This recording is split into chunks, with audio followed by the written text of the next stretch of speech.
Well, good afternoon. I wasn't 100% sure what I was going to talk about, and then I found a stack of understanding income tax disclosures. So I thought I would pass this out, and it looks really interesting. Oh, you've got one, so okay. No, we probably won't do that unless we really get in trouble. But so I used to have this ridiculous story I would tell about having the last speaking slot at a conference. Hi, Mark. How are you? I love this man. He's awesome.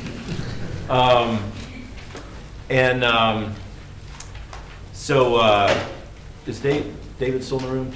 He's probably gone. All right. No, there you are. David, hi, professor. Roger, you think I left? You probably get caught leaving. But you know, the first UNC conference that I presented a paper, they gave me the last slot of the day on a Friday afternoon. And so, you know, the room is thinning out. I'm wondering if, am I not being heard? Okay. Yeah, I'm supposed to be on. Am I, is that on? Green. Okay. Sorry. Reminds me of Leslie Nielsen movie when he had one of these on and he went into the restroom. No, I won't talk about that. But I had the end of the day speaking slot, and there were some great people there in the morning, and I kept watching everybody that I was really hoping would listen to my presentation leave. I was kind of going, oh, this is not good. So I gave Greg Brown at UNC a hard time. I said, look, I'd love to come back. I came like 8,000 miles to speak here, so if you want me to come back, I don't want the last speaking slot. And so I was thinking about that, and I was so pleased that the room was full, and I was like, oh, this is so great. And then somebody told me that the MSREs are forced to be here. So anyway, I'll try not to make it too painful. There's a few volunteers. I know not everybody is here under duress, but thank you, thank you for coming. And I probably wasn't supposed to know that, was I? So. But, I wouldn't say forced, I would say strongly encouraged. Yeah, as long as their grades aren't affected and you know people can graduate and all that.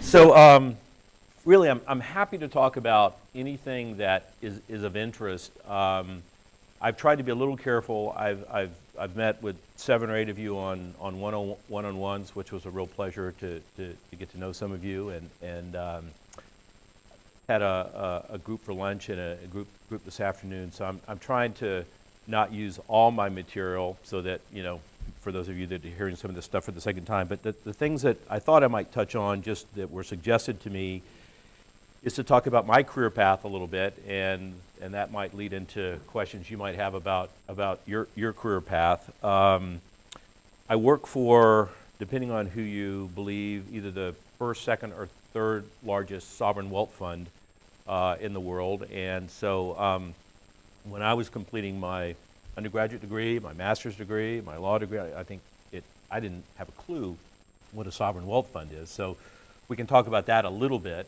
not because I work at one, but because it is a huge capital source and has the ability to affect pricing in markets. So as the sovereigns move around, you know, it's like elephants coming through the forest. So it is impacting markets. And in my opinion, one of the reasons that despite slower growth and some of the other issues that commercial pricing has held up in the U.S. has been the continued influx of foreign capital that finds the U.S. real estate to be attractive for various reasons. Talk about that a little bit. And then another topic that was suggested to me was kind of partners, how we partner, who we partner with, what we might look at a partner. I've tried to keep most of the things that I've discussed with the smaller groups and individuals at more of an individual level. We've talked a little bit about integrity. We've talked about things, you know, kind of that I wish I had known when I was at your stage, but it was a little bit more individual and a little bit less institutional or global capital flows. So if that sounds okay, we can kind of start with some of that. Feel free to raise your hand or interrupt in any form that you like. And I really would like this to be interactive, particularly since I think 40 of you have already heard something from me, so this can't all be new. Maybe more than you wanted, but I grew up in Florida. I think University of Florida is and was always the best university in Florida. It didn't have quite the prestige and Binghamton's not as competitive in those days as it is today. You often hear people at my stage wondering could they have gotten in and have been a classmate of yours, given how strong Florida has become as an institution. I'm not a huge fan of things like rankings, but you can't completely ignore them either. And obviously, as public universities go, this is becoming absolutely one of the top in the U.S. and from a global standpoint. I thought I wanted to go off somewhere else. My father was he had gone here as a graduate student, and my mother was here as a graduate student, and master's back in those days, kind of a big deal. And he had been involved with, he was a CPA and had been involved with what ultimately became the Fisher School. Had been involved with trying to kind of get that started in the Florida Institute of CPAs and lobbying the legislature, trying to convince the legislature that there was some merit in Florida having a program in accounting that would be among the best in the country. So we had a conversation about where I might go to college, and I was sitting with my parents, and they said, you have lots of choices. You could go to Florida, or you could consider Florida, or if otherwise you could go to Florida. So it was pretty clear that I was going to come to Florida, but it turned out to be a great experience. Was here as an undergraduate. I think I became better as a student. I kind of, didn't start great. I told some people at lunch one of my deep, dark secrets. So, a few of you have heard that. In case you're wondering what I'm talking about, if you pull up your transcripts, as I'm sure you have, it shows your oldest term first, and then you roll forward. It goes from the first page. So, back in the dark ages when I was a freshman, I was a good math and pretty quantitatively oriented, but wasn't really too interested in learning to write. And for those of you that sat with me, I've talked about the importance of communication skills and soft skills, and I learned that late in life. Fortunately, did kind of pick it up. But if you look at my freshman fall term, the first line is my freshman expository writing class, which I got a D+. Now, I've got excuses. I was in the marching band, and I didn't go to class very often, and a bunch of other things. So, despite some of the other successes I've had academically, I'm that D+ guy from my fall freshman year. So, if any of you have stumbled along the way, you can recover from it, I promise. But was here as an undergraduate. Really liked finance. I liked econ. I think my father had hoped I would follow him into accounting. As kids tend to do, I was going to do something other than what my father thought I should do, because I did come to the school he wanted me to attend, after all. And ended up going to law school straight from undergraduate without any work experience, and realized that I didn't really have, other than one summer work, I didn't really have any experience. And I think that's something that heard from me to be concerned about internships and those type of things. Make sure that you supplement your academic experience with some practical experience along the way. So I was pretty sure when I graduated law school I didn't want to practice law, but I also realized that I would need to practice for a while to really get full use of my law degree, because I think so much of it is just theoretical and learning how to think and critically analyze things. But it wasn't very practical what I learned in law school. It was something that applied. I got a good job at Holland and Knight, which was one of the bigger firms in the state at the time, and bigger firms in the U.S. It was a top 50 firm, and so I was feeling pretty good about working and making money, which seemed like a lot of money at the time. I think I made $32,000, but it seemed like a lot of money at the time. And And they came into my office one day and they said, how's it going studying for the bar exam? And I said, oh, pretty good. And they said, Holland and Knight has never had anybody take the bar exam and not pass it in the first sitting. And I said, oh, impressive. And they said, and we're not going to start now. So you do realize that your offer here is contingent upon you passing the bar exam in the first sitting.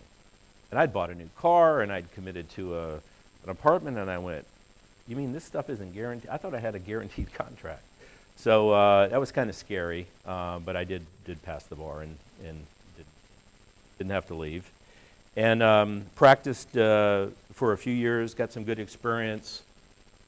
Ultimately kind of started working on, I decided I wanted to go to New York and try a finance position, and thought that I had the background. I was quantitatively strong and didn't find the doors as open as I thought they would be, and ended up making a decision finally to signal to the market I was serious about it. I went back and did an MBA, and then all the doors that I had hoped would open before that did open. So practiced or worked in New York, started at what was then Salomon Brothers. It was ultimately picked up by Citigroup.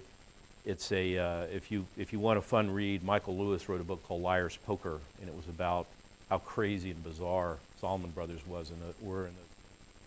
I was there for part of it. I knew a number of the characters in that book, and I've seen food fights, and I've seen things that you wouldn't think would happen in a professional environment. I don't think it happens today, but it did when I started. And I was focused on real estate. There weren't these great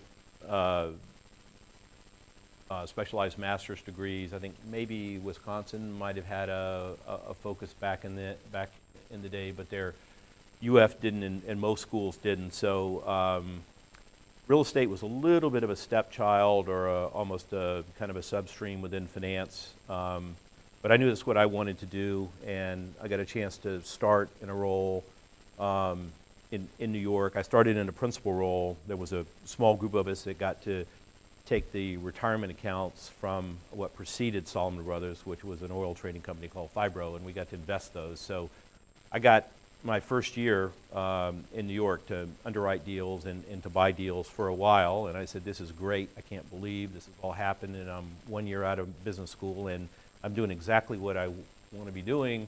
And then they walked in one day and said, you're not going to be doing this anymore. And I said, what did I do wrong? And they said, no, it's not you. It's that the firm's in trouble.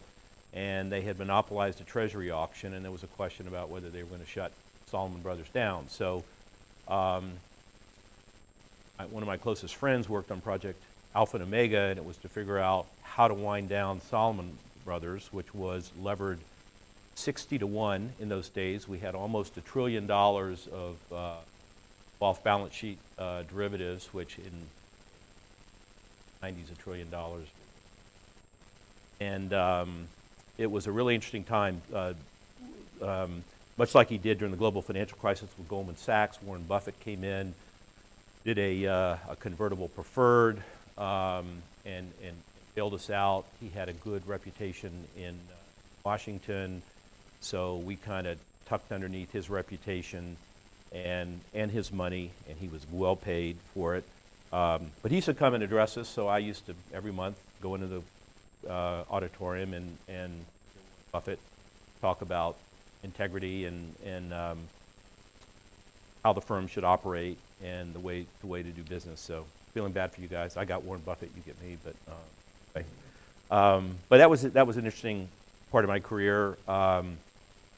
Credit Suisse was starting a real estate principal activity, and Salomon was leaving that, so I had an opportunity to move over to Credit Suisse and help them start their real estate fund business. Then the guy that ran our department had this brilliant idea of spinning out and going independent from Credit Suisse, and a number of the private equity departments had done that at Credit Suisse. So there was this model that employees were kind of exploiting their employers, whereby they would use the employer would help them raise money, and they would run an affiliate of the investment bank as a GP, and then when they could, they would try to spin it out. And so there had been a group called Windward and Clipper, and there was some precedent. And so the guys I was working with at Credit Suisse were watching some of the employees get rich by kind of arming the firm, and so they had the idea to do that, and I didn't want to do that. So we had a parting of the ways, and I moved from there to ING.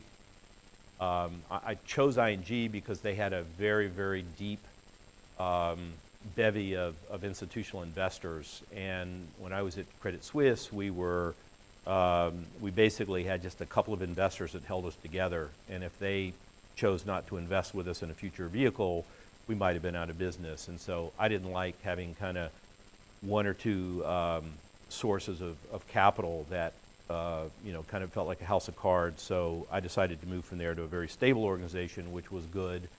I got a lot of experience. I played every position. I ran acquisitions, I ran asset management, I did our interest rate policy, I did all our financing. Our head of investor relations quit, and I took over our investor relationships. So it was kind of, call it mid-market, but gave me an opportunity to play every position. So it was a great learning experience from that standpoint. And then I got picked up by Cerberus Capital and got to kind of put that to work in a large private equity and real estate practice. So I was enjoying it there. It was really interesting work.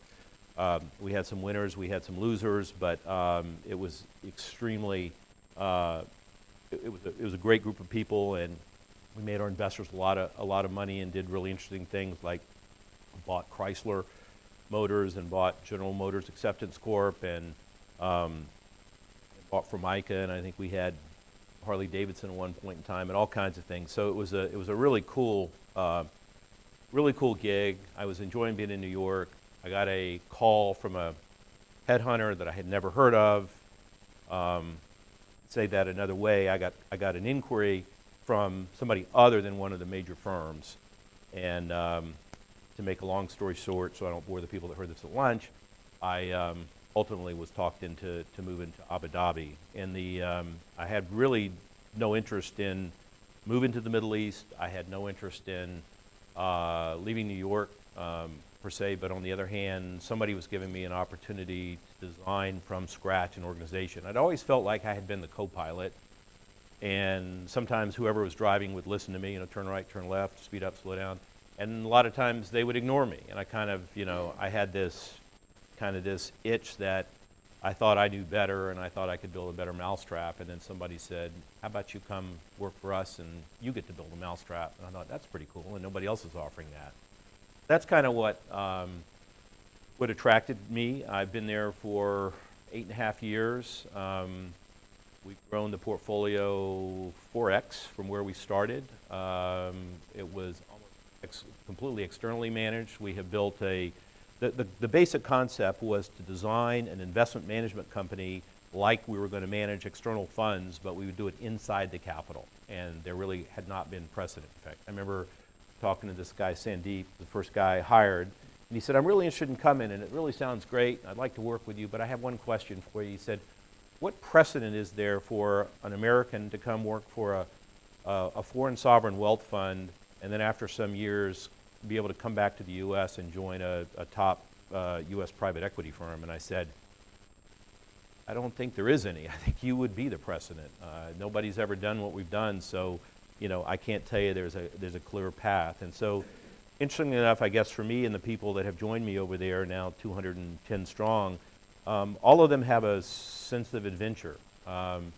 If we run out of things to talk about, I could talk a little bit about the interviewing and the hiring process. I found that to be fascinating. One of the papers I wrote in my DBA program was about self-initiated expatriates.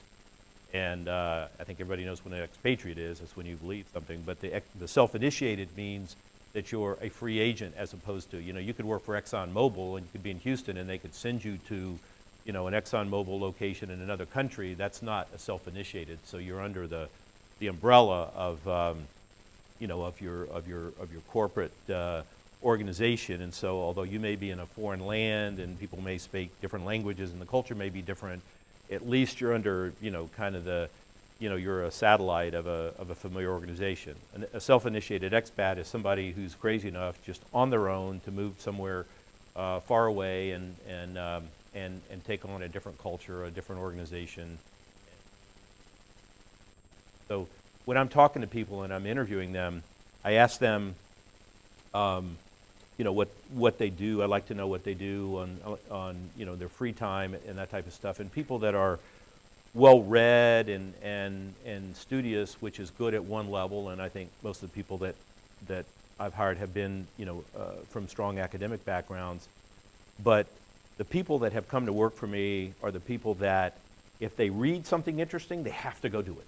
It's like if they read about the ancient city of Petra, they've just got to see it. They're people that, and it's just, I'm always amazed about once a month I bring people together and I ask them, tell me where you've been in the last month. And I've heard there's 196 countries now, and I bet you we've covered, somebody on my team has been to, at least one person has been to 125 of those. I think I've been to 50, and I'm not very well traveled, because almost everything I do is business related. And the people that work for me have been to, countries that I didn't even know existed. They'll call me from a nightclub in a bomb shelter in some place, and it's amazing, absolutely amazing. So other than telling you a little bit about my path, I forgot what I was, went off on that. I forgot what I wanted to talk about a little bit. So the Sovereign Wealth Fund. There's no judgment here. Who feels like they have a fairly good idea of what a sovereign wealth fund is? Just okay. So it's an interesting vehicle that barely existed. Well, at least it wasn't on the radar screen. I can't say it barely existed. The Abu Dhabi Investment Authority, where I work, was formed in 1976. And the country,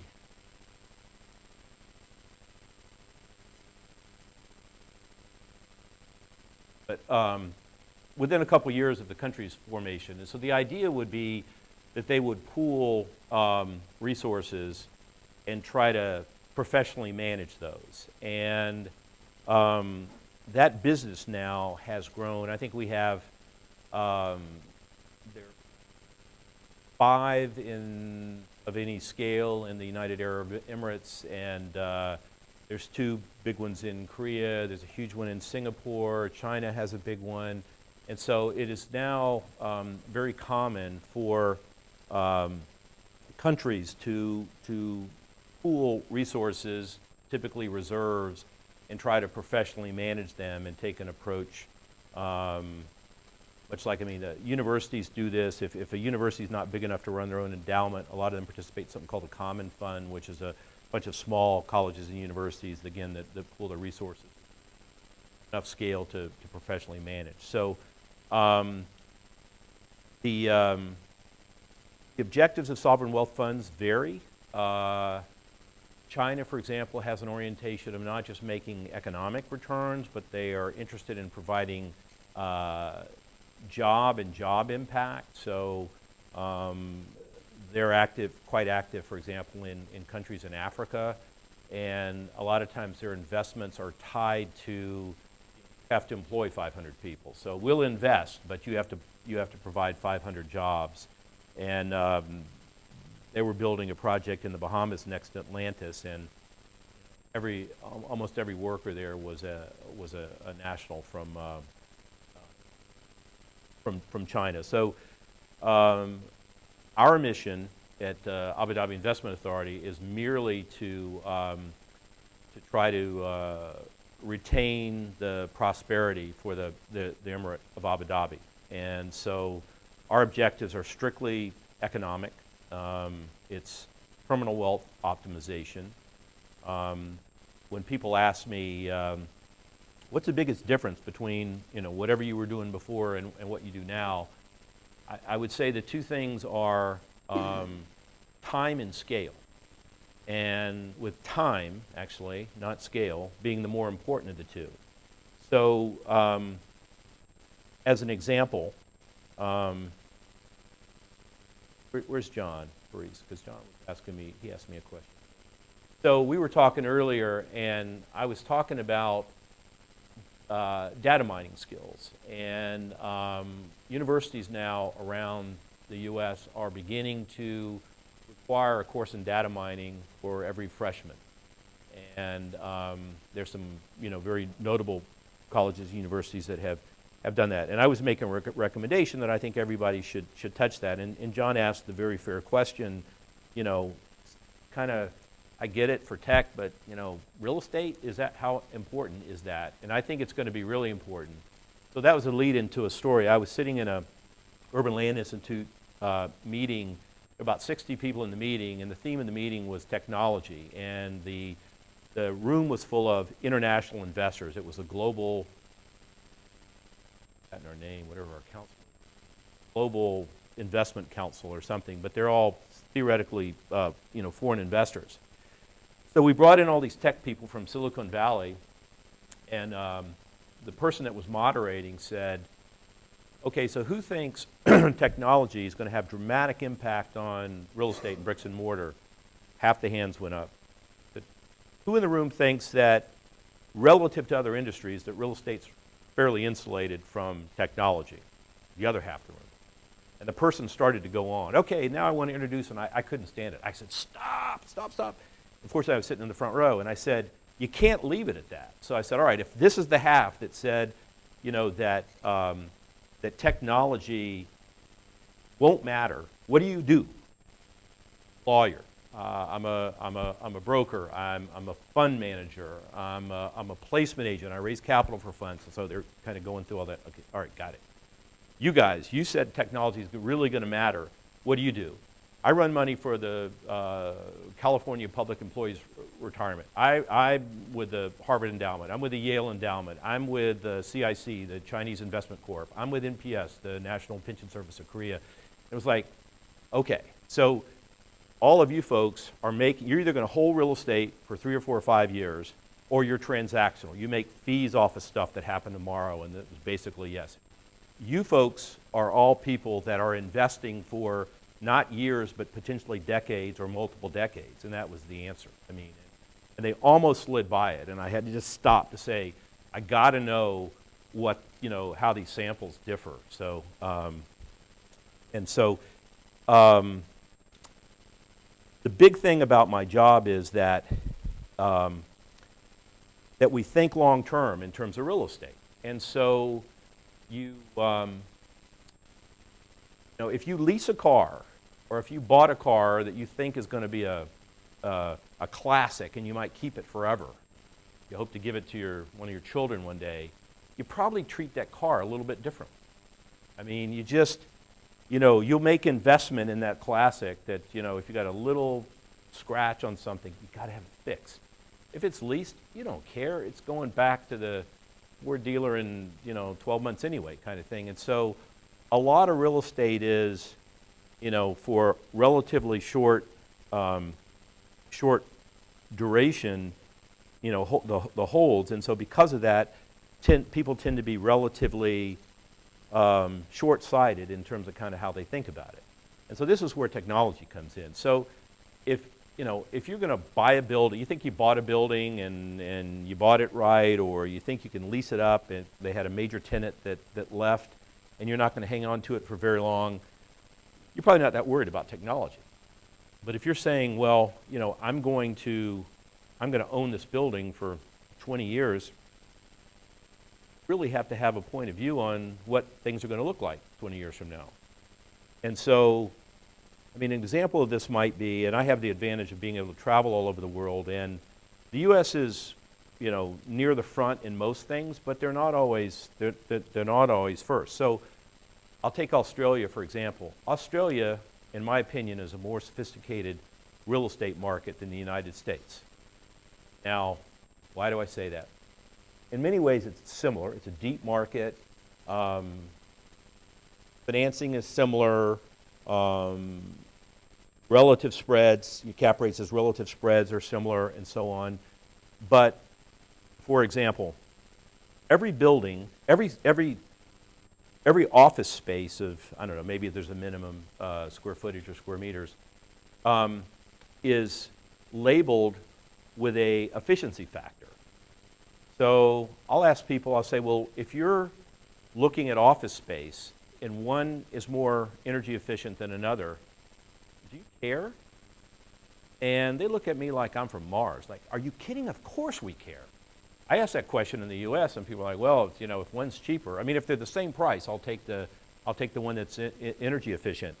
And the building design with the open layouts, lots of air and light, super high technology. So we built a building for one of the big banks in Sydney, and the building built to hold about 800 people, and they employ 1,250. So if they grow, where are they going? I mean, they're already 450 larger than we've got space for. They are perfectly happy. They're, everybody's ID card identifies to the building where they occupy space, what floor they're typically will be on, where they cluster, you know, whether they're in the office all day or whether they're in and out, that type of stuff, and all that information is coded, and the building knows that. And so if there's a pocket of the building that has particularly high usage, you know, somebody maybe they'll get a text on their phone that will say it's 9:15 a.m. and the HR division is already at 85% occupancy. So they'll know that it's beginning to fill up, and they'll accommodate that. So this building, we probably delivered it 3 years ago. They've never been full one day. So, you know, this really screws up metrics. You know, sometimes people talk about, well, what's the average space per employee in a building? And it used to be, you know, 250 feet. And then as law firms and accounting firms and stuff in the U.S. have consolidated and made more efficient space, maybe 250 has gone to 200, has gone to 175. This is square feet per person. And so if you build a building that couldn't even, you know, I mean, if you took the square footage of that building, do you divide by 800 or do you divide by 1250? I mean, what metric is it even? I mean, the way people are officing has changed. Retail completely blows my mind. I mean, if anybody in the room has figured retail out, please come talk to me, because we are, you know, we're amazed at the changes that we're seeing in retail and how people shop. And, you know, without going very far on a limb, I think there'll be 400 to 500 malls in the U.S. that will be something other than a mall, even if just a parking lot in 5 years. So we're over-retailed, and the way people shop. It used to be that if you were taking a class from Professor Ling and he said, okay, I want you to do a cash flow model on a shopping center, the old model would be, well, you take the anchors, and the anchors would own their pads, but they would pay potentially some rent. It would be a modest rent. You'd have your inline store space, which is where you'd make all your money. And then you might have a little bit of amenity, F&B, maybe you had a food court. So you would use different discount rates for each of those three streams because the risk profile is different. And the lowest discount rate, that is the safest, would be the shop spaces where you've made the money, and it's where the lowest discount rate. And the discount rate that you would gap out would be like the food and beverage, because you don't know what people are going to there's a lot of failure of restaurants, and you don't know kind of what's going to work, and so it's kind of secondary income, if you will. It would be less desired. Well, that's turned on its ear. I mean, now every shopping center is trying to preserve itself by adding experiential activity, and so it's all about F&B, and it's all about food and beverage, and it's all about what you can do, and it's super cool space for kids. And we just delivered a mall in Lucerne, Switzerland, and it has all these surfing areas where you have artificial waves, and you can surf. And you should have seen me talking to the people. They have a cool name. The people that were doing it called Point Break, which I thought was a really cool surfing movie. But I said, like, how many surfers are there in Switzerland? Like, it's landlocked. I'm not really picturing the whole Beach Boys vibe. And they were like so proud, and I've forgotten the numbers now. I wish I should have thought about it. I'll remember it when I'm done. But it was something ridiculous like, oh, we have 300,000 surfers in Switzerland, and they were all excited about that. I'm thinking, spend time in La Jolla. I mean, there are 300,000 people on this one little stretch of beach that I know. I mean, like the numbers were so funny, but it's all about these experiential things, and so you put the tight discount rates on the stuff that we used to take for granted. One more on that: if you had an office building and you had regents or executive suites in there, which were basically a wholesaler, they would take a floor and they would cut it up, and then they would sell by the month or by the week office space, and you could rent conference rooms by the day, and you could rent secretarial assistants or whatever. You would put a 200 or 250 basis point higher discount rate on the regent's income than you would the rank and file income of your office tenancy. Well, think about WeWork today. I mean, it is the it is the plum it is a plum office tenant, and it is really that kind of that wholesale to retail with shared services model that's been around for 25 years. It used to be the last thing you put an office suite in your office building if you just couldn't find any other tenant to be there, and now that's the action. And in fact, WeWork has realized how much money they've made landlords. They're working with private equity firms, and they're going to raise independent capital to buy buildings before they move in, so that they in fact take that value creation and don't let. They're afraid that you'll get rich, and they want to make sure they get. Unless you believe the paper that just came out about the overvaluation of unicorns. So, sovereign wealth funds. What have I talked about? Well,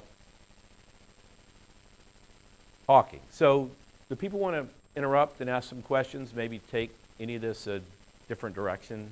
So.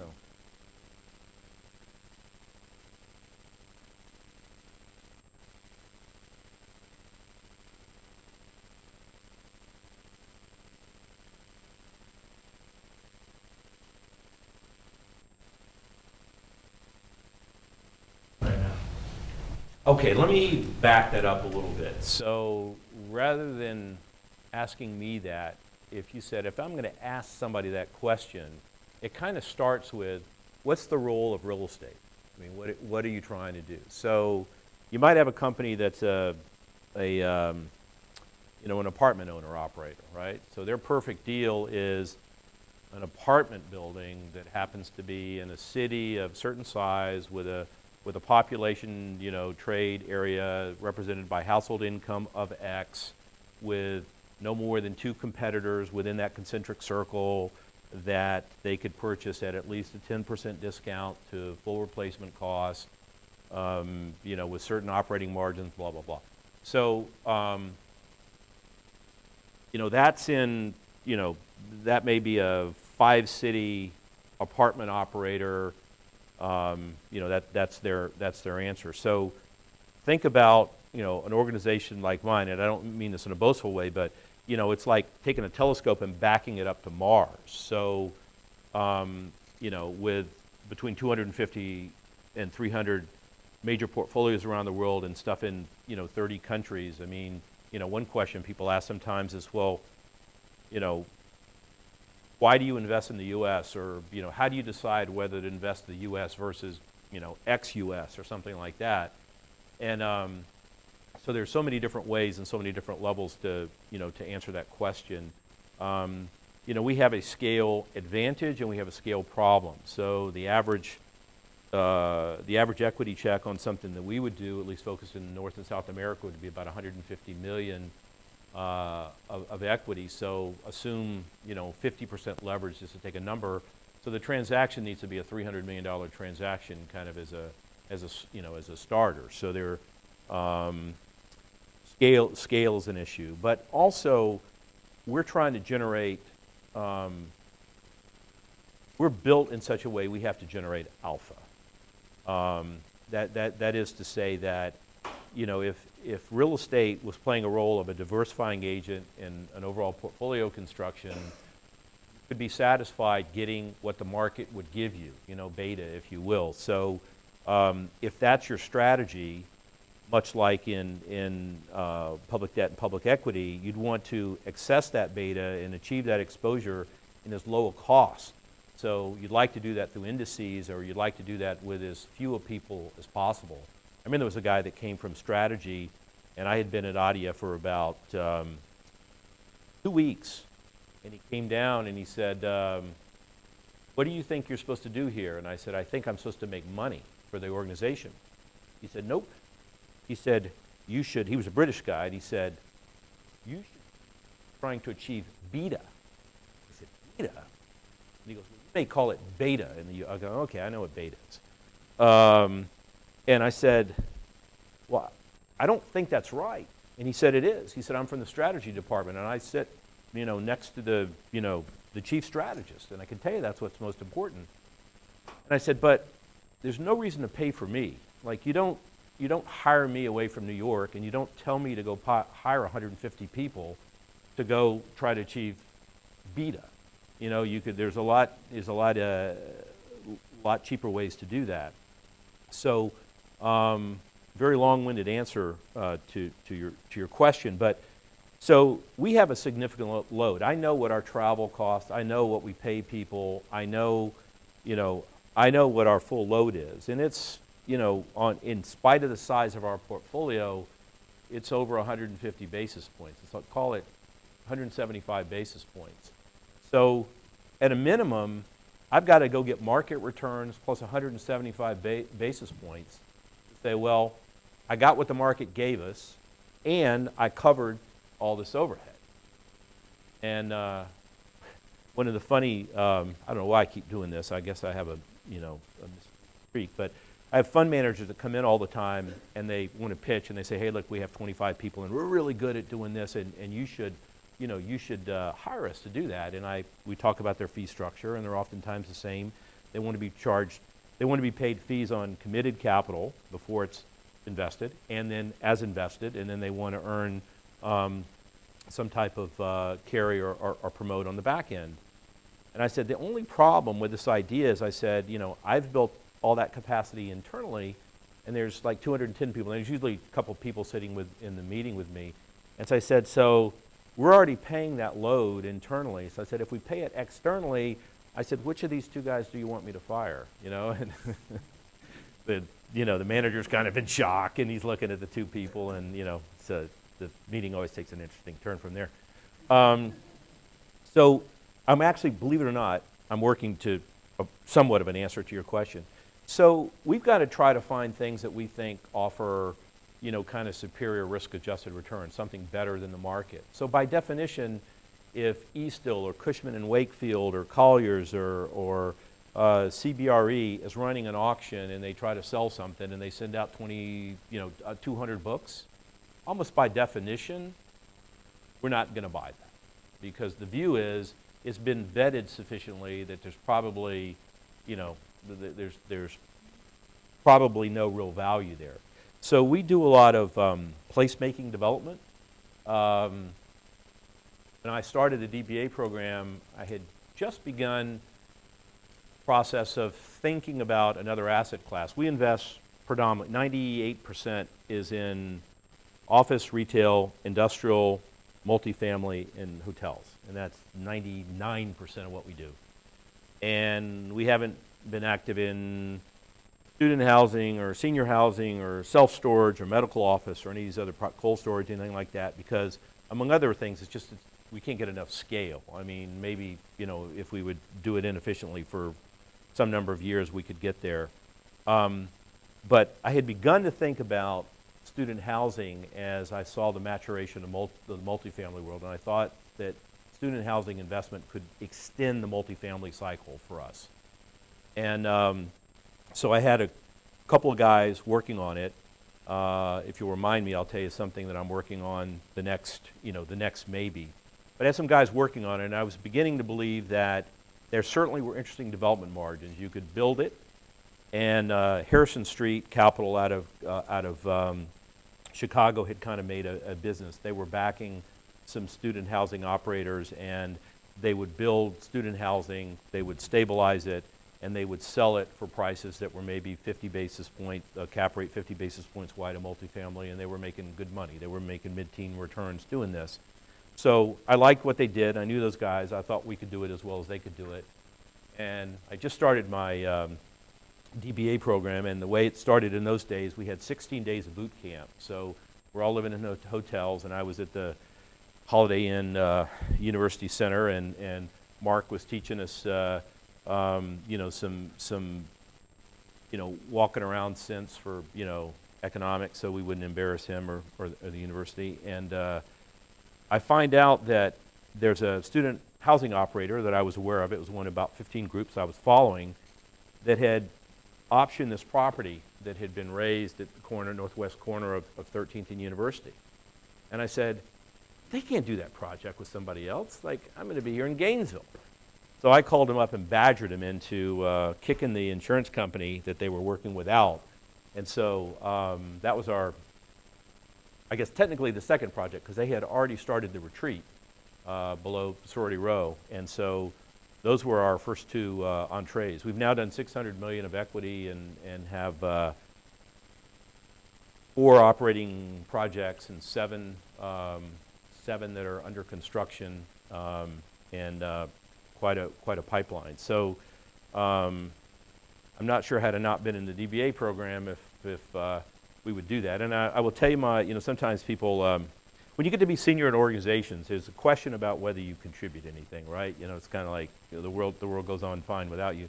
And so I always wonder if there's anything that I do that matters in any way. And I have something I can take credit for. So I think I told a few people this, so most of them hasn't heard this. But this property was zoned for student housing or resident or rental residential and hotel.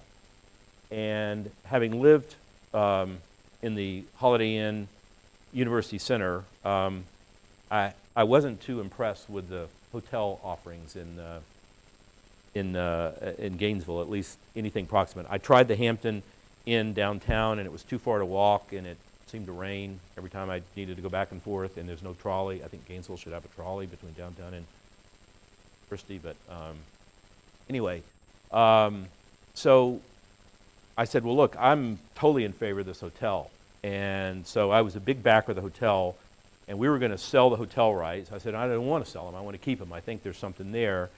And they had the market studies on hotels, and hotels, as you might imagine, in Gainesville show great revenue, RevPAR, as they call it.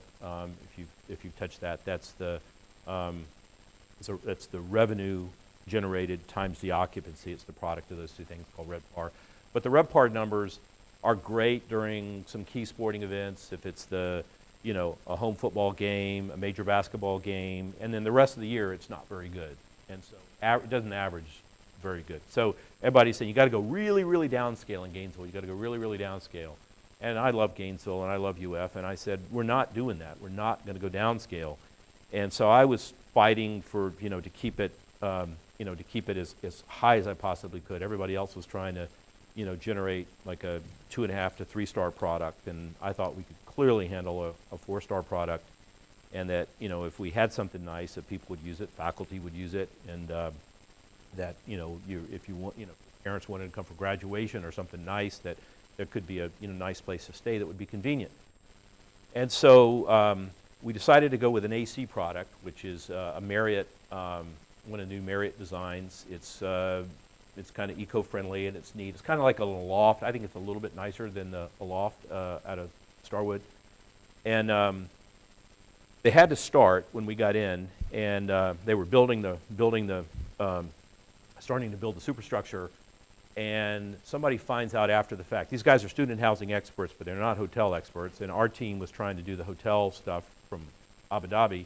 And they find out the city of Gainesville has a requirement that if you, based on your room count, you have to have a certain footprint for your pool.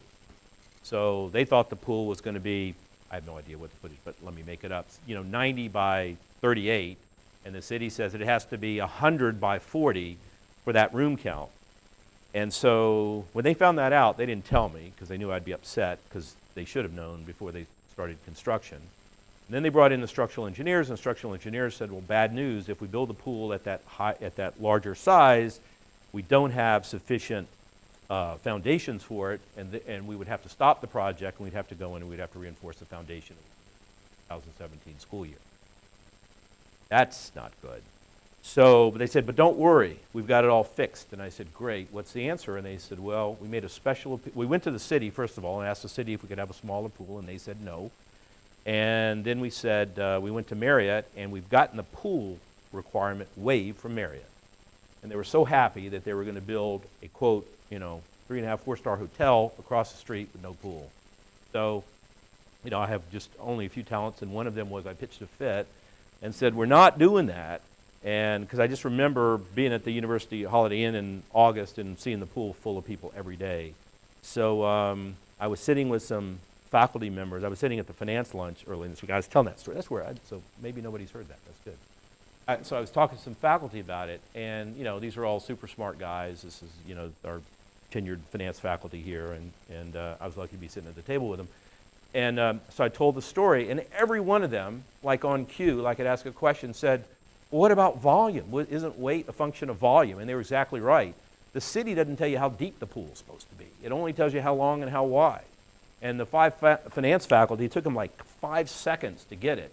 And I was the only person that got it in Abu Dhabi. I said, in Abu Dhabi, I said, well, how deep does the pool have to be? And they go, well, we can be whatever. I said, well, if it's a weight problem, we just make it a little shallower. So if you go to the AC, it's going to be open in a couple months. If you happen to go over there and see the cool pool on the roof, one, you can say that's the one thing that Tom has accomplished professionally, and two, remember, it's a little shallower than you think it is, so don't dive in.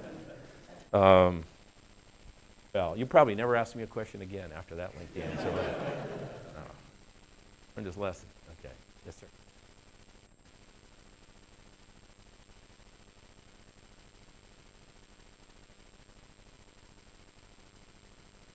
Great question. The part I like about it is the why. So it's, like most markets, it's supply and demand. And so there are a number of markets like Australia, like most of the Canadian provinces, like Singapore, that have forced retirement savings. So in these markets, they may require by law, it varies a little bit, but every 10 cents of every dollar you make has to go into a retirement fund. And so they don't let people, have the freedom to not provide for their retirement like we do in the U.S. The old model in the U.S. was a defined benefit plan. So you work for a big company or you work for a public body, and they agreed to pay you, 75% of your salary, when you retired for the rest of your life. And of course, nobody ever figured out how you'd pay for that, which is what bankrupted our auto industry and other things. So the problem in some markets is they have more capital in real estate. I mean, Australia's not that big a place, and Toronto's not that big a place, and Vancouver's not that big a place, and Calgary's not that big, and Singapore's not that big. And so there's just all this capital looking for somewhere to go. And on average, about 10% of large institutional investors is in real estate. So varies a little bit, but I mean, a few have none. But so basically, in a country like that, 1 penny of every dollar that's made has to go into real estate. And there's kind of almost not enough real estate to handle that, which is why Australians have been big investors here. I think Westfield is one of the, probably one of the top 2 mall operators in the U.S. And the Canadians have been huge investors, in the U.S. So it has been, capital has driven sophistication for the most part, and demand for transparency in developed markets and indices. David, I saw just today that Gilberto Levy was going to have a mezzanine index. So there hasn't really been a good indices for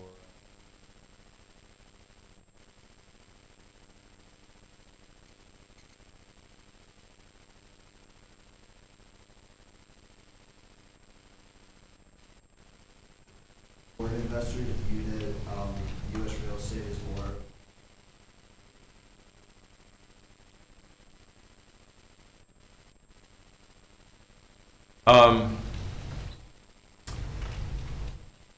Well, thinking about your sentence structure of the question. So there are certainly investors that view U.S. real estate as a good store of value, and I would put on the top of that list high net worth investors. I used to, before it was pulled back a little bit, I used to stay at the Mandarin Oriental in New York, and every time I went to the business center, which was every time I was in town, and we owned the office condo of Time Warner Center and the retail, every time I was in the business center, there was this gigantic Russian man with a 6'2" woman that was like 25 years younger that was buying a condo at Time Warner Center for $4,000 to $5,000 a foot cash. A wire transfer out. I'm like, this is nuts. So for that guy, he's trying to preserve capital, and Canada has been more liberal, and you look at the housing product in Vancouver, for example, and high percentage of that is owned by Chinese that have been investing there and wanted that store of capital. So that is certainly one element of it. I was in Professor Ling's class yesterday, and he was talking about in one of the exhibits, the business exhibit that was up on the screen, the bottom row was a risk-weighted return. Took IRR, and it was over standard deviation. So it was this concept that's expressed in many ways as as return per unit of risk. So you might be, if something had high risk, but you expected a 10% return, and something had low risk that would give you an 8% return on a risk-adjusted basis, you may well prefer the steady 8 rather than or today's environment, maybe it's a steady 6 rather than the risky 8. So there are many different motivations for investing in the U.S., but capital preservation is one. The risk-adjusted returns, I think, are another. And on a relative basis, I mean, the dynamics here are a little different than some other places. I mean, it probably runs closer to Europe, but we've got better growth in Europe. We have less household wealth, but at least in the top end, but better growth. So the idea of the people's expectations of where you can grow rents in the U.S. are generally more optimistic than most of the capitals today. We've actually seen London back up, and this whole Brexit risk is creating Dublin and Frankfurt in particular, but which are two places.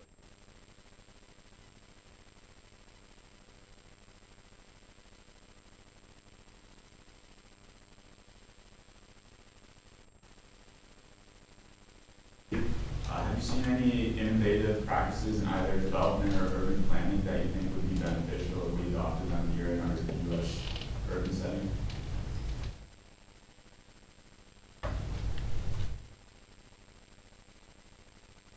Interesting question. Trying to think how to. Things are very different over there, and the biggest difference, I would say, is they don't build for today's demand. They'll build a hotel, beautiful hotel. When I got there, there was 1 or 2 decent hotels. I've been there 8.5 years. There's 39 5-star hotels now.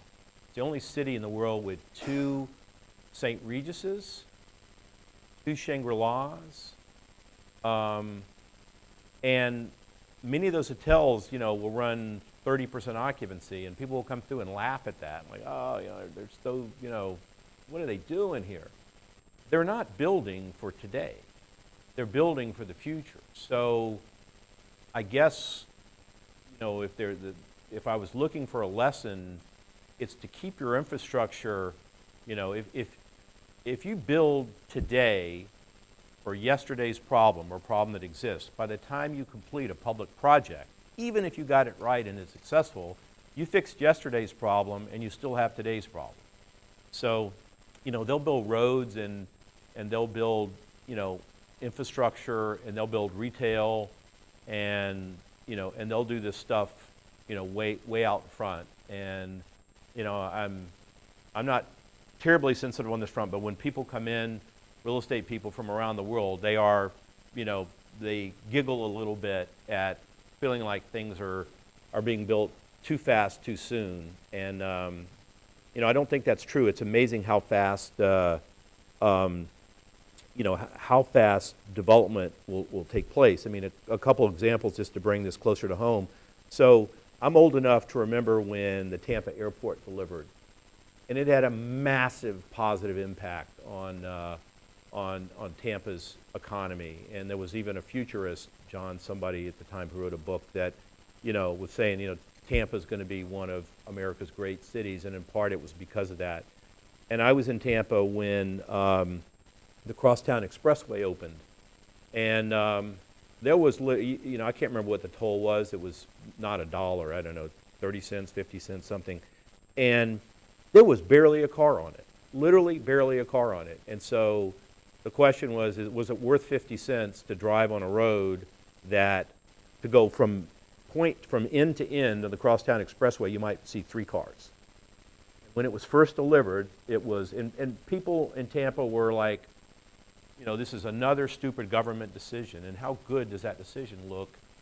So, I mean, China to me provides a great contrast to India, where India has not allowed its infrastructure to keep up, where China has made massive infrastructure. And every city of any size, the top 25 cities in China, are all building new state-of-the-art airports. I know that because most of them are under construction, and you have to get on and off of buses in most of the places. Another couple of years, it'd be amazing. And the train between, Beijing and Shanghai, I mean, absolutely world class. So, I'm kind of migrating into one of the things I worry about, but certainly the United States has not kept its infrastructure up.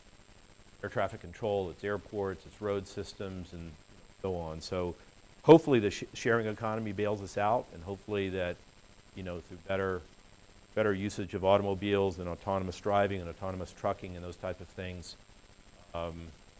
maybe we have.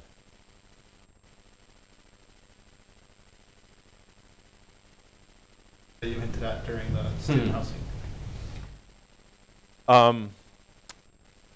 Well, I think that Darling, now one thing is if you look at sectors in real estate, it's very rare that a sector that's a top performer for 2 or 3 years will continue. It usually, reverts to the mean. But much like multifamily 5 or 6 years ago was the Darling industrial, is clearly Darling. And I think we've bought, the last 3 or 4 years, 170 million square feet or something. Industrial's really changing. It went from having people in it to not having people in it. Major industrial properties now have a couple of people and mainly robots. And they're little short things, and they have iPads for heads, and they cruise around, and they learn together. So if there's a spill on the floor and one robot sees it, every robot knows it within a nanosecond, and it's allowing industrial to be used in ways that were unthinkable a few years ago. Among other things, sites that the last mile is a challenge. I mean, Amazon has worked on these great distribution centers, but you can have a great distribution center that's 15 miles out of Manhattan, but you could possibly not get your truck in, right? So the idea is how do you move stuff around, and having these little robots that can get in little tight spaces and build on strange irregular lots and stuff is creating a solution to last mile delivery. The maybe that I was talking about is that there are now 16 million single-family homes in America that are rented, that are single-family for rent. And the idea used to be that you were either in an apartment, or if you could afford to, you bought a home. And to the extent that there were places, duplexes or triplexes or even a single-family home to rent, that normally was owned by an immigrant who had 2 or 3 properties. That has been a way that first and second generation immigrants have accumulated wealth, is to buy properties and then rent them out and take that rental income and hopefully buy a second property and so on. There was not institutional management, so you gave up the ability of having, if something, didn't work, you could pick up the phone and in a few hours somebody would come and fix your electric or whatever. I think that's becoming a very, very viable investment class, and I'm seeing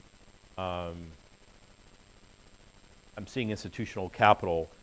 I come somewhat jaded because we had foreclosed on a position when I was at Cerberus before I went overseas, and I ran 7,500 homes that were rented out, and it was a struggle because a lot of things have a fixed cost, and if it's one thing if apartments are lined up and you go from door to door to door, but we would have 3 in one neighborhood and 2 in another neighborhood, and they were across 30 or 40 states, and so the top line rental versus what you netted, was about a 50% loss, and so I didn't find it a particularly good investment class when I did it a decade ago, but I think I was wrong. I think I've been slow to.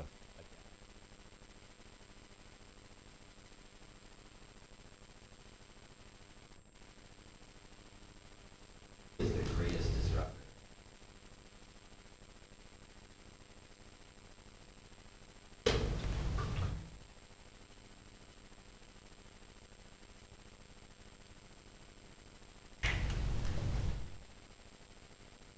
Well, I guess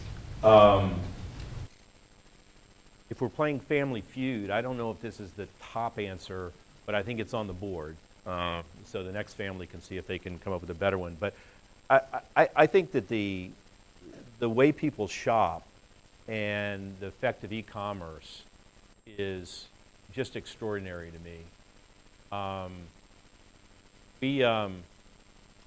We're using some state-of-the-art technology in Switzerland. It's the most recent project that we've done.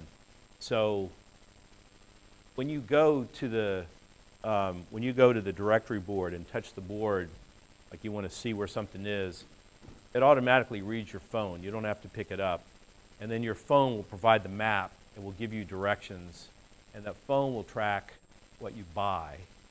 And it's your generation is not overly concerned with privacy issues. Put everything out there. By the way, I'm going to make one quick pitch on this. It never goes away, right? What you delete off your Facebook, or I had a friend that put something really crude and it was just a joke. He did it for somebody's birthday. It's out there, and employers can pay people to get that.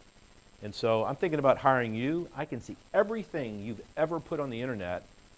I can pay somebody to download that, and I may see something I don't like, and I was just set to give you a great job and a great career. You're 15 years old, and I just can't. Really, really careful. And the older generation, we're a little more uptight about some of that privacy. And I was recently with the guy that runs GV, which is Google Ventures, and it's just Google money, and it's a VC shop. And he was talking about Google Maps and how they have virtually, by satellite and by street view, have been able to map almost everything, every structure and every street, and they're pretty close to, kind of conquering the world on that front. And so the next frontier is they want to map, and this should be relevant to real estate people, they want to map the interior of every structure in the world. They want to know what everything looks like. They want to know what everything inside this room looks like, and every room at UF, and every room in your house, and they're going after that. And that's what they paid over $3 billion for Nest. It's a thermostat that's self-tracking you. It knows what your house looks like. It knows where you are. It knows where you occupy.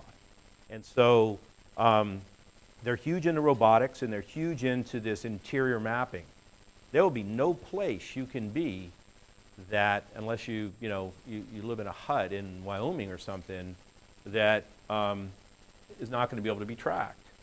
So maybe you're okay with Google because that's cool, or maybe somebody hacks that, and maybe a government uses it in a way they shouldn't use it. I don't know, but it makes me uncomfortable.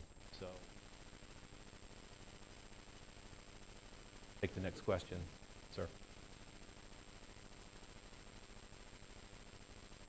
Major regulations that are unique to international investment as a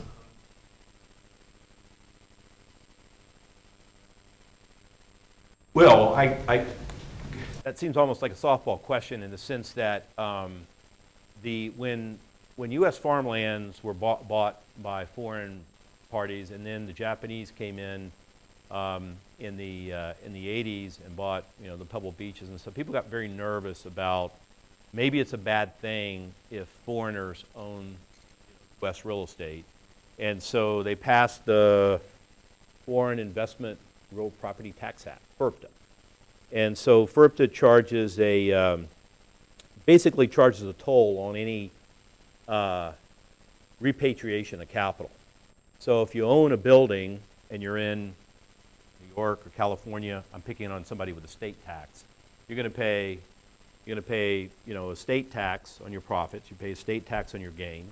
California doesn't have a capital gain rate for gain, so appreciation is going to be treated just like income. And so you pay taxes, and I think people are okay with that. But then when you want to bring the money back, you pay a second level of tax. Typically I think it's 35% on it. We've been doing a lot of structures to try to get around that. So it's the U.S. is extremely punitive about taxing foreign investors in U.S. real estate, particularly if at a point in time they want to take their money back and recycle it. Punitive tax structure, I think, there are treaty relationships in a lot of countries, so even if a country is almost as bad as the U.S., there are ways to invest through Luxembourg and other jurisdictions that you can somewhat avoid it. The basic premise is if you don't have control, this is like the U.S. is happy to have people invest in bonds. They're happy to have people invest in our stock market. That's good, reduces capital, increases productivity, but they don't want that foreign to have a voice. They don't want it to have much influence. So historically, you could own up to 5% of a stock, and that's not going to influence to affect anything. And so dividends for foreign investors in public securities are tax-free, and a lot of debt, if it's interest, can be interest exemption. You can take it tax-free. But when you get to the point that you have some control over something, that foreigner has control, then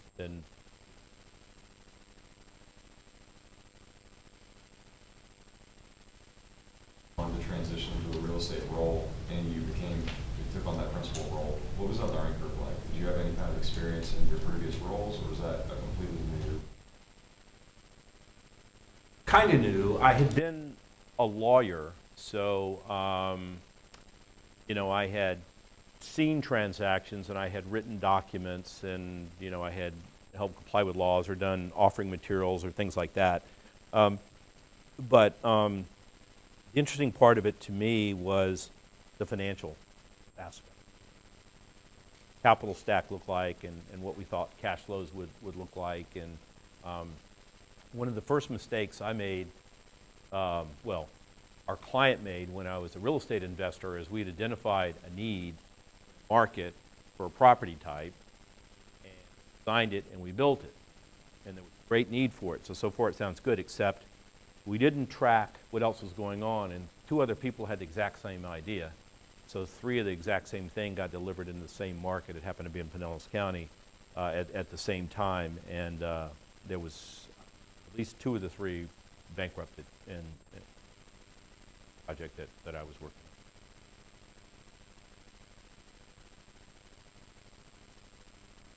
Interview and recruitment process at Nadia. Could you speak a little bit more about that? Because I don't know if we'll ever get to hear about that. Well, I'll come back. Will you have me back? You're on the hook for next spring. Okay, I'll come back.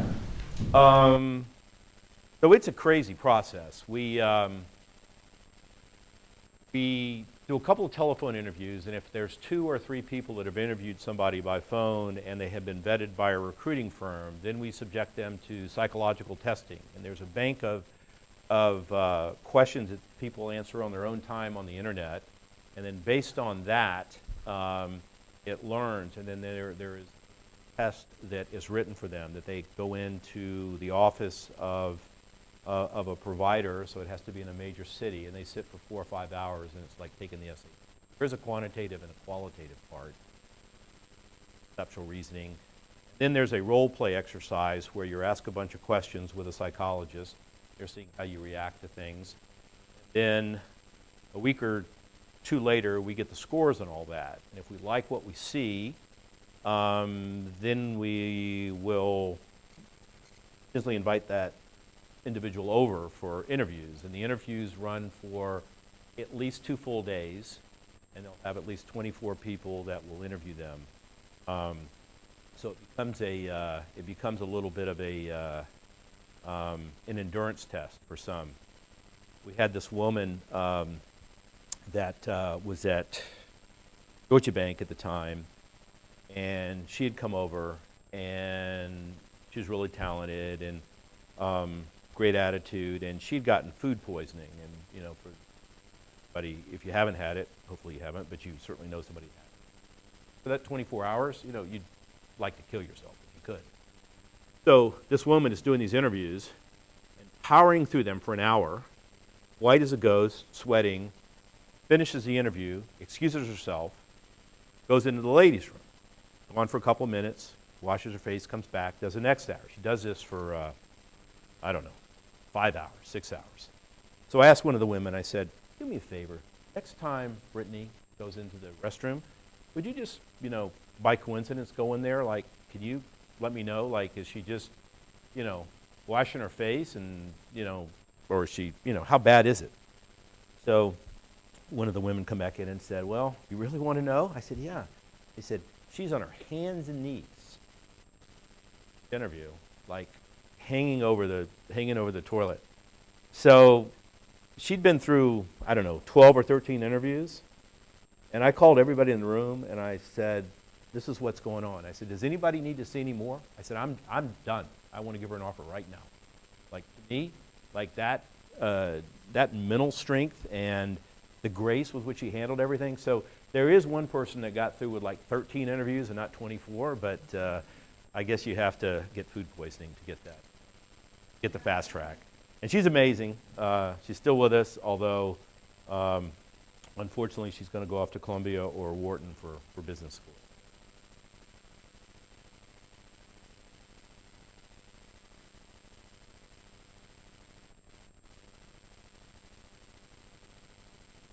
Checking your shoes.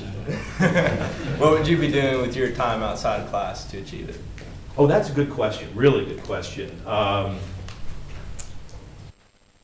I have an absolute correct answer. Something. I talked to some people today that I got a chance to visit with about, you know, being deliberate about what you want to accomplish and what you're going to do. And you know, you do have some time, you know, even if you're in the middle of exams or whatever, you have a little bit of time. I mean, I did a doctorate program working a 70 or 80 hour week and flew 250,000 miles to come. I mean, you can find time if you're. So one of the suggestions from one of the guys that works with me, which I didn't love, but I get the point, he said, people should join Toastmasters. I've never been to a Toastmasters meeting, but I do know that they put you on the spot and you have to speak a lot.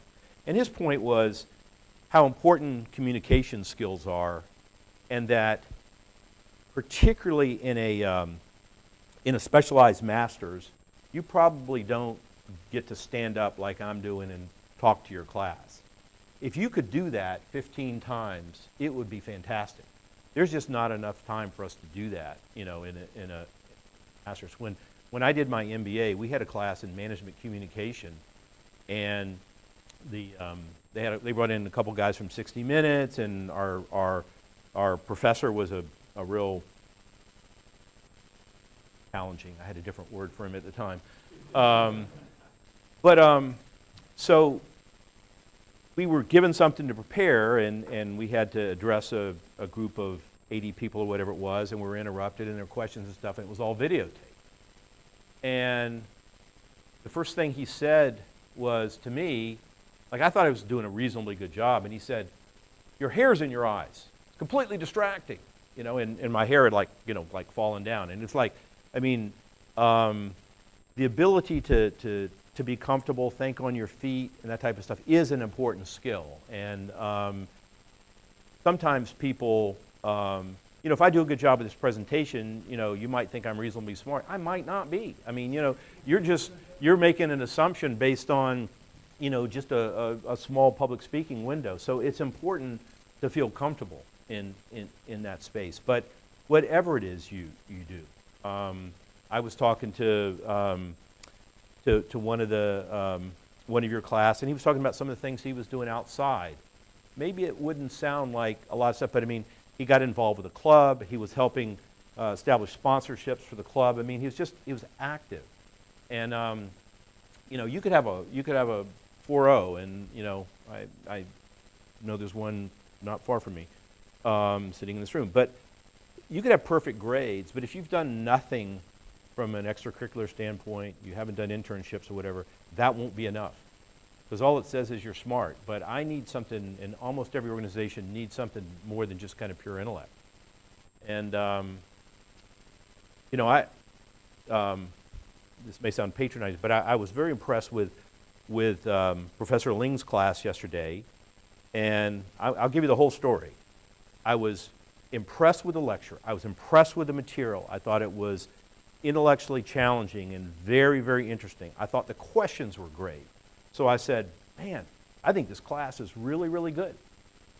I was so impressed. And then I saw the curve for the exam. And I went, there's a couple of people that, you know, kind of didn't show up for that. And I was surprised. I'm like, I'm glad I'm not your TA, because I would want to find 4 or 5 of you and have one-on-ones and find out what the hell happened. Because I know the class was smart. I saw it. And the material's good and it's interesting. If you're in the MSRE, if you didn't like that class, you're in the wrong program. I thought it was really, really good. But I was kind of looking at that mean at 76 and looking at the distribution saying,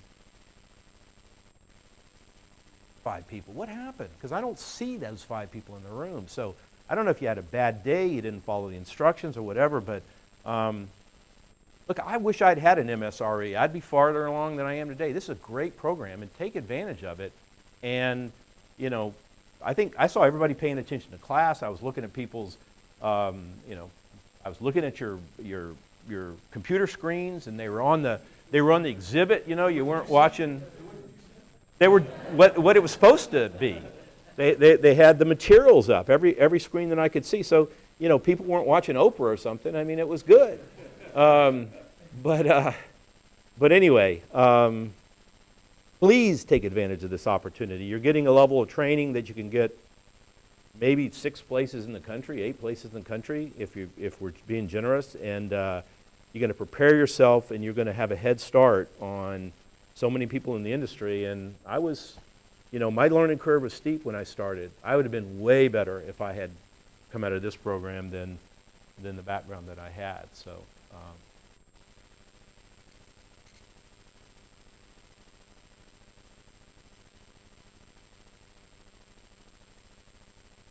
Done projects in Gainesville, Switzerland, and Australia. And I was just wondering, why are you based in Abu Dhabi, and where would you say the majority of your portfolio is? It's a good question. Thank you. So we're primarily in 5 countries. The U.S. is the largest, and if I'm trying to sound U.S.-centric, I go, well, our investments in the U.S. are a multiple of what they are in any other country. And if I'm trying to sound international, I say less than half of what we own is in the U.S., so I can spin that either way. But the U.S., Australia, France, China, and India. Have a different model, and I wasn't our business model, I wasn't a complete believer when I got there. I have subsequently bought in. What we spend time doing, because we're investing in those countries, are, you know, this diversity of countries, is what we're trying to do is trying to establish global relative value. You know, is a shopping mall in St. Petersburg at a 9 better than a shopping mall in Rio at a 11 versus a major power center in the U.S. at a 5, you know, and if you're going to pick one of those, how do you pick it? So we found that bringing everybody together, kind of the collaborative, I mean, our decision making is very consistent, collaborative, and it runs more like a university environment. It's not command and control where somebody says, okay, this is what we're going to do. I kind of have some, you know, in some ways a lot of power, and in some ways zero power. Because if I can't get buy-in from other people, we don't get to do anything I want to do. So if I can't be convincing, and if I can't generate, you know, a sufficient buy-in, then we don't do anything. So it's that kind of goes back to the communication skills a little bit. What we do is that we have hired investment specialists for the market. So we have Brazilians to invest in Brazil, and Indians to invest in India, and Australians to invest in Australia, and French, you know, to invest in, and so on. So it's not like we're not treating it, appreciating that it's a local business. We'll go out. One of the funny stories is that I find, you know, it's not in coincidence, in my opinion, that the best rodeo people in the world are from Brazil. You know, because they're cowboys, both in their love of the sport and also the way. So we were quite active. I inherited a portfolio in Brazil, and you know, I was there, and if we had another half an hour, I could get some great, crazy stories. I thought I'd been abducted in my first 5 minutes in Brazil, but anyway, for another day. But there was only one person that I really trusted. He was a chief strategist for Prudential Insurance, and he ran Latin America. He was a Brazilian by nature. He had gone to one of the top undergraduates. He went to the top business school for an MBA. Then he went to MIT for another master's in real estate. Couldn't get into Florida probably. And he ran Brazil and Latin America for them. So he thought he was calling on me for an investment, and I took him to dinner, and I said, no, I'm buying dinner. He said, you can't buy dinner. You know, I was the client, and he was the manager, and he have to pay. And I said, that's not what we're going to talk about. And so I said to him, I don't know how this is for a negotiation style, but I said, I need a country head for Brazil. I said, you're the only guy I got. I don't know anybody else to do it. So you have to tell me what it takes to get you to come and what I have to pay you, and I have no backup plan. So what do we do? And he's like, are you kidding? That's your pitch? And but he did come on. He's done a great job. One of the most recent things we did is my Brazilian friend here? There he is. Hey. So we bought there was a time that one of the more active buyers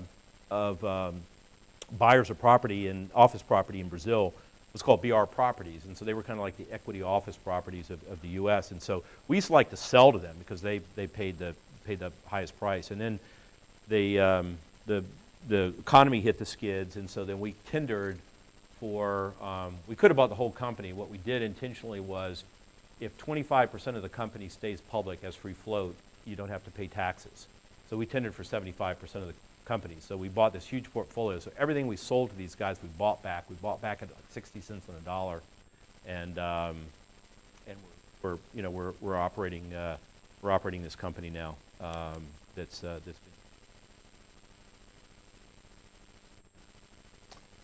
And this guy that I pitched at the restaurant that night ran that deal for me. Probably, I don't think there's been anything more important in the U.S. in the last year than that deal was. So.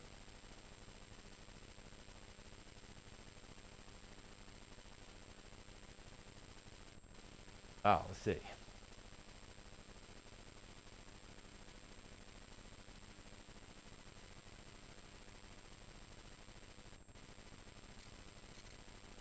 Some of you have heard this before, but I guess if I got to leave you with anything, Be women and men of your word. Do what you say you're going to do. Made a promise and you can't meet it. Raise that early. You explain the circumstances. You take full responsibility for it. You will be building a brand. You already have a brand that are hardest workers in this class. Your classmates already know that. And cutting corners, you know what? It's not a secret. People know. It's going to be out in the industry, and when I graduated law school, I knew who the guys and gals were that were cutting corners. I didn't do business with them, and I told other people not to do business with them. And the people that conducted themselves in a very admirable fashion, I've been over backwards to do business with them, and I've done the same thing in real estate. And so you are aware of each other, consciously and subconsciously. Build a reputation for rigor, thoughtfulness, integrity, education. That together with this degree. It's been great being with you. Yes.